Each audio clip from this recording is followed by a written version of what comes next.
started on a feature called Galaxina. We called it a feature, but it was really low budget.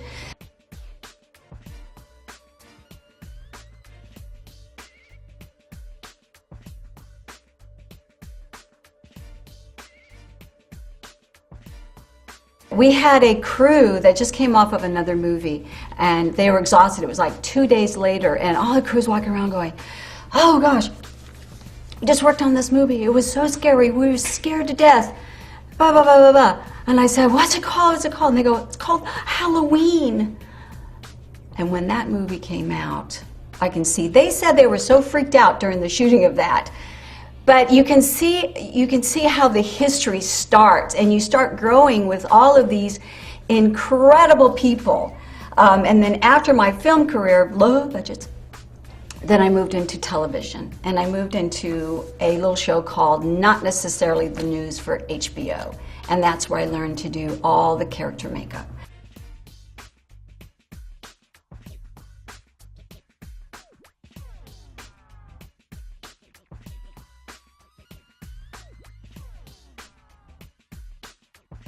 So if you think that makeup is just beauty makeup, you're wrong. You have to know everything. I had to do Frankenstein. I had to do Freddy Krueger, made out of gelatin. I go to the drugstore. She didn't have a budget for prosthetics. Nowadays, feature films are so big, such big budgets that these prosthetic artists take their time and they use up their millions and million-dollar budgets.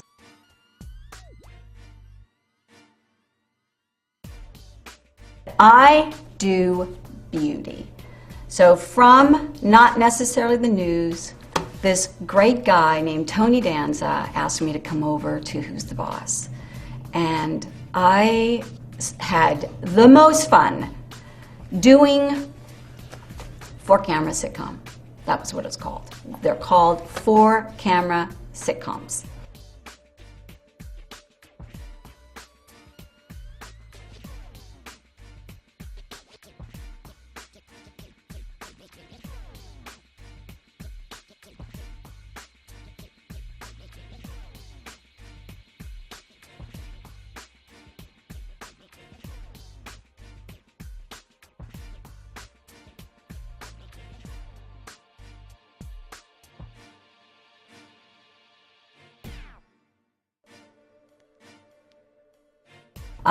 Then we'll go into that later on in the class about what other venues. There's single camera half hour, there's 1 hour, 1 camera, which I did a couple seasons ago called Desperate Housewives, which led me from, before that though, I was doing Will and Grace. I did 8 years of Will and Grace. And that, I don't know, who doesn't love Karen Walker and Jack?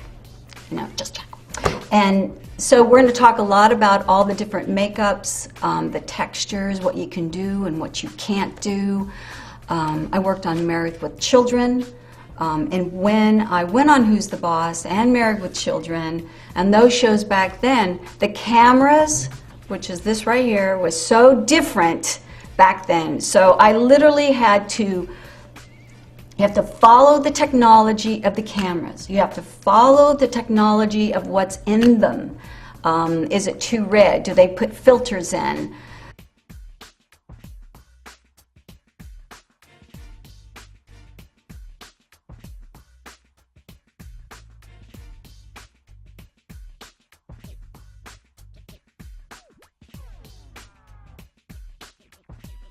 So during the time of Who's the Boss and Married with Children, I literally took all the makeups, formulated a whole new makeup line for the first time in that era. I changed the look of television. And a lot of people say that, but I really did.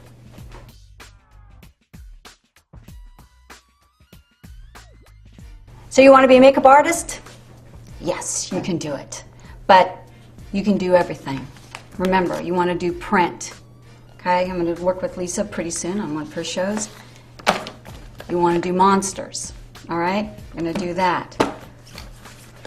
I'm an esthetician. Okay, I have my own spa.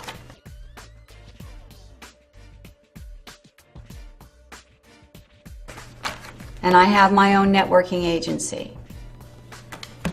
So are you ready to get started? Let's go.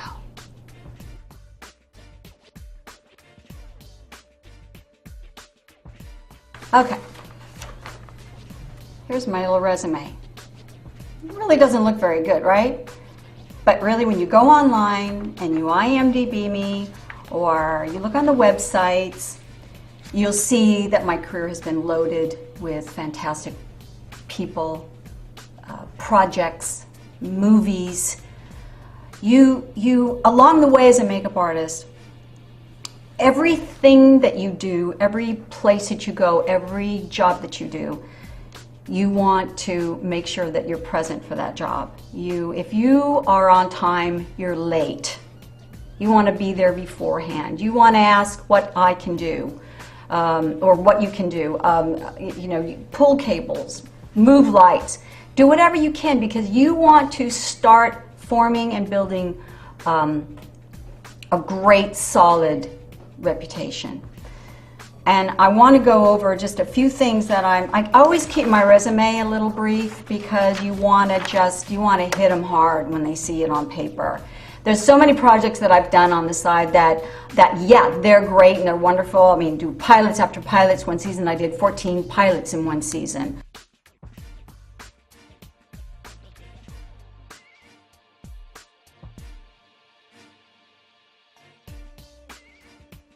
My friends had a coffin off to the side, ready for me just to fall into, just in case.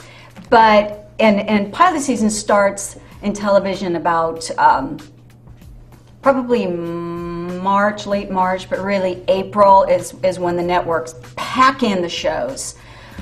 Single camera will start maybe in January, but I want to just share with you how my career started, again, with all those non-union features, and then moving up and building relationships with people like Billy Crystal.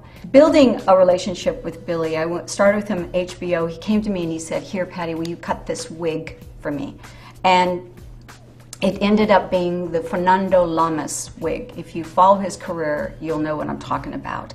And I said, "Why do you want this wig? It looks horrible." He goes, just cut it to look like this guy." And from there, it became this incredibly famous character. And I went on and did 61 with him, which is, oh, what an experience that was, working with the Yankees and being in that time. And literally, when you're on a project like that, you do go back in time. And again, you work hard to build those relationships. And I'm going to talk more about that later on when we're talking about characters and building characters, and now how you have to communicate with the director. Billy Crystal directed 61. But I also went on Raymond, Everyone Loves Raymond, and I built a relationship with Patty Heaton, which I'm still carrying over to, and I did Back to You with her. And I went on Desperate Housewives. And when I went into the production office, George Perkins was the executive producer.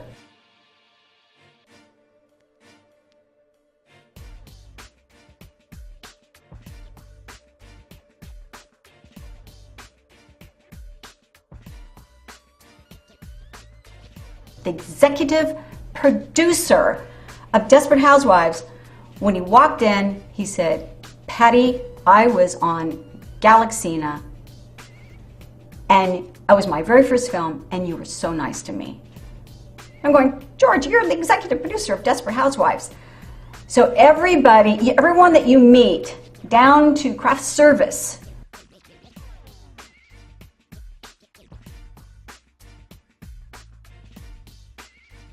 you think you don't have to say hello, be a snob, but you know what?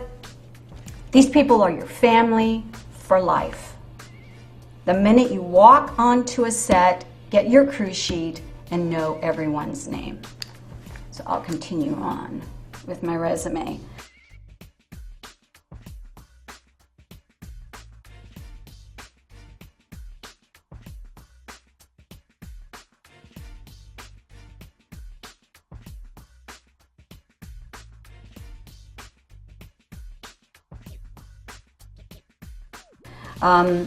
I built an alliance with and a relationship with Dixie Carter when I was on Designing Women.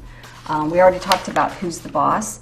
I did Good Morning Miami, which was, I did the Gina Davis show. But I also did Married with Children. That was a lot of fun. I only did that show 1 year because it was just a lot of work, but I remember that time so well as being just so much fun with Ed O'Neill. That was in a relationship I should have really went after, because he's now doing so well with Modern Family. I want to talk now about Will and Grace, about how I developed those characters on that show. We started off on Will and Grace with Karen Walker, and we really built that character for her to be just so crazy with her hair and her makeup and her little martinis. So we will come back to that. So from here on out, just get ready, because I'm going to be going all over the place, and I'll probably be referring back to a lot of the things that I've done in the past, so get ready.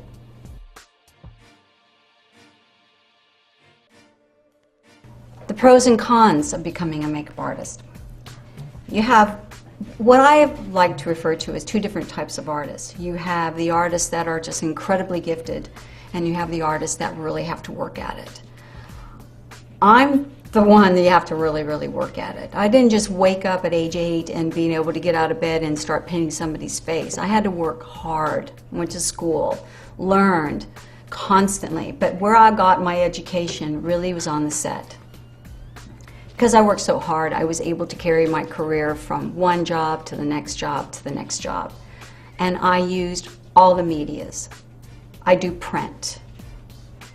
I do live television. I've done live television specials. I've done live television talk shows. When you're with a celebrity, you go and do all the talk shows. So there's really an etiquette on each level. You also have television. You have 4 cameras. You have single cameras. There's single camera half hour and comedies, and there's half hour, some dramas, but not really. They're usually half hour comedies, and then there's single camera dramas and single camera comedies or dramedies. Now, if you have children, like I did, yes, it's difficult, but it's doable. So when I started off, I got my career started in film, but then I went into doing a lot of television specials. And that's a great way to get started, because again, it's fast. You have to be fast. You have to learn fast right off the bat. If you go into print, you're going to get ruined, because you're going to think you have all this time, and you're sipping your little tea, and you've got your model who's perfect, and that's not real.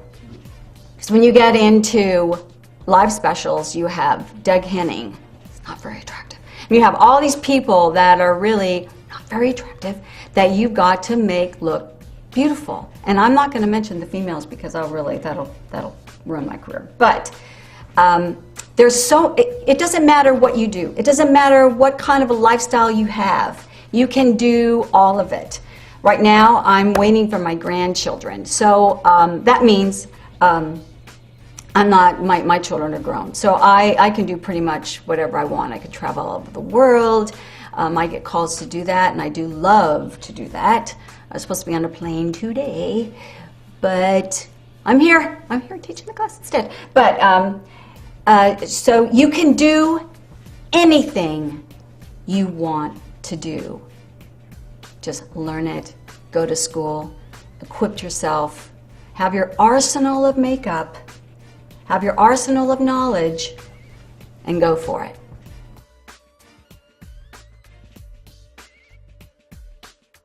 Okay, so we talked about the medias, the different medias, the film, the still photography, the live television.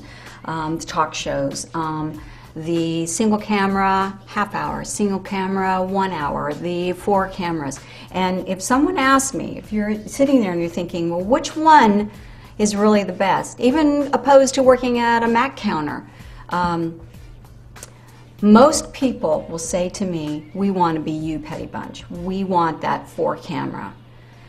Now I've been really blessed because I have so many wonderful directors that are behind me, and they see how hard I work. They see how I worked with talent, how I work with actors, because actors can be very, very tricky. They're extremely talented. And that's part of who you are, and how the reputation that you build is how you can handle difficult people. So all you people that want to get into makeup or hair, go to take psychology. Have that be your minor, psychology, because you're going to need it. But most people will say that of my friends, out of all the work that we do for camera, sitcom's probably the best. It's the best arena. You work 2 days a week. You work 6 days a month on that sitcom. You need 2 sitcoms to fulfill your month. This year I'm going back to 3 sitcoms, which is rare. I will be doing, I'll mention it now, this class could go on forever and ever, but we'll mention them now. Mike and Molly, 2 Broke Girls for CBS, and Work It for NBC. Now, the reason why I bring those shows up is that Mike and Molly's been in season already for one season. I went in with James Burrows, who did Will and Grace, who did Cheers, who did Taxi. So I follow him wherever he goes because he trusts me. Mike and Molly's going to be there probably for a little bit. We don't know. It's a Chuck Lorre production, who does 2.5 Men. Lots of drama out there. And you have to flow with it. You have to flow. You have to keep your mouth shut. But then we have 2 Broke Girls. Now, 2 Broke Girls is Michael Patrick King, who did Sex and the City. Now he's now doing this new show. It was brilliant. We shot the pilot. It's brilliant. But the networks could pull it at any time. So every show, I don't care what show you're working on, it's not stable. Makeup and hair is not stable. That's why when I showed you before and I pulled up all those cards, I'm a spokesperson, I have my own agency, I'm an esthetician, and I do makeup for all medias. It's called passive income. It's covering yourself across the board. Always be ready to go out there and say, hey, look, this is what I've done, and you need to hire me now, or you need to find work elsewhere. And I know all the makeup lines, so you can become a spokesperson for a makeup line. So there's so many other things other than just makeup. Just don't stick it in your head that you're going to do just makeup. Learn hair, get your cosmetology license, cover it all.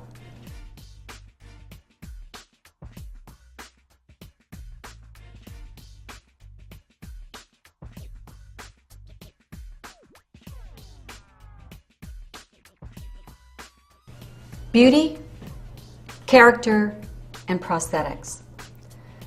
All very difficult in its own right. I know when I was taking a test to get into the union, which we used to have a long time ago, which we do not have now, we'll talk about union as well.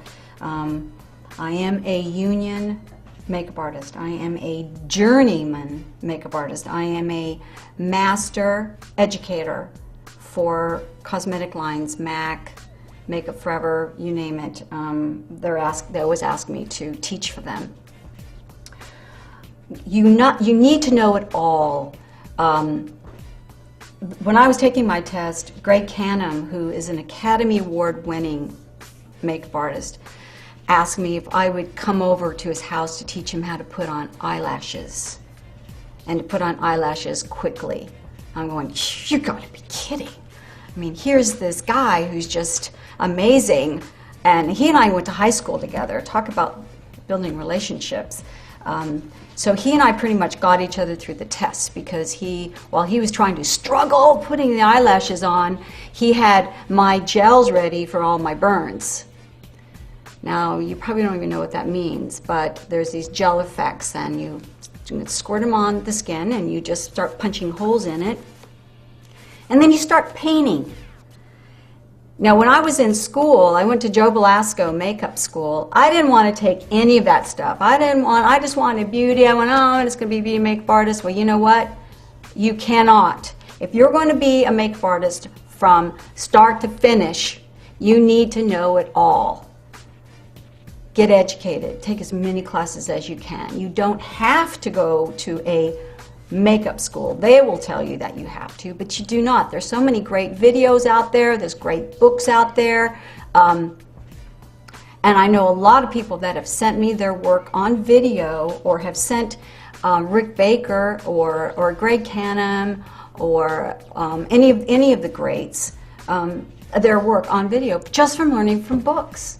So you don't have to pay those thousands and thousands and thousands of dollars. You just have to educate yourself. How many people in history have educated themselves, taught themselves how to read? You can do that. You can teach yourself from your own colleges. Just go and get books that'll help you learn how to do prosthetics. But learn it all. Hair work. Learn how to lay a beard.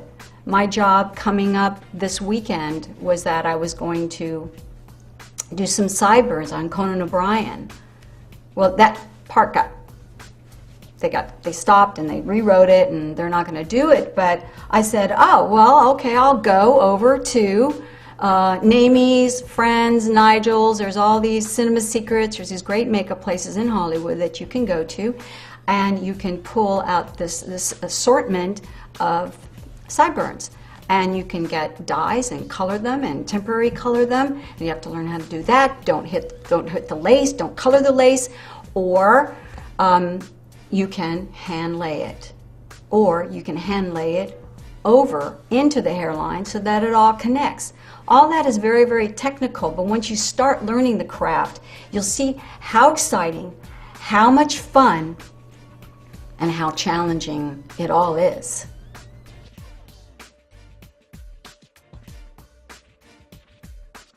So what is a makeup artist? How do we define a makeup artist? Because there are so many things you can do.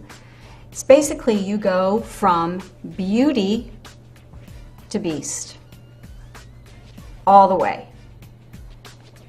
It's effects, it's character, the ball caps, the tattooing, Tinsley transfers. I love Tinsley transfers. Putting on temporary tattoos, that's an art. Covering it, and then into prosthetics. Prosthetics is very, very, very difficult. It's a whole different mindset.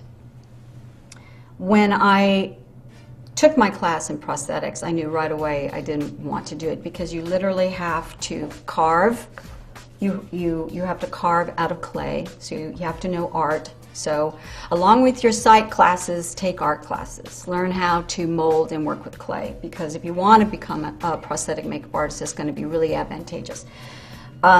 You start with this. My experience when I did my first prosthetic piece, I got this guy, I gave him a bottle of wine and a straw, and I said, get ready, because you're going to become very claustrophobic, and you literally cover their whole face in plaster, because you need the imprint of their face, so that in the very last step, you pull off a death mask off of their face, and every pore, every scar is showing, and that is your actor right there on the table. And then you start building the pieces with clay on top. And then after that, after you've got the monster or the scar or the wide nose, after you've got that completely perfect with your clay, then you pour the foam. Now the foam, with who we call prosthetic men as rubberheads, that's where they get their name, is that they blend their own rubber. They whip, they're rubbers. They put in a blender, and it's their own recipe, and it's that formula that makes that appliance. and then you have to put it on, and you have to take it off. And the tricky part about doing that is that how do you prep the skin so that when you take it off, it doesn't take the skin with it? So you have to know a little bit about skincare, which is how they kind of rely on the beauties to do that for them, to teach them how to not take their whole face off when they take their face off.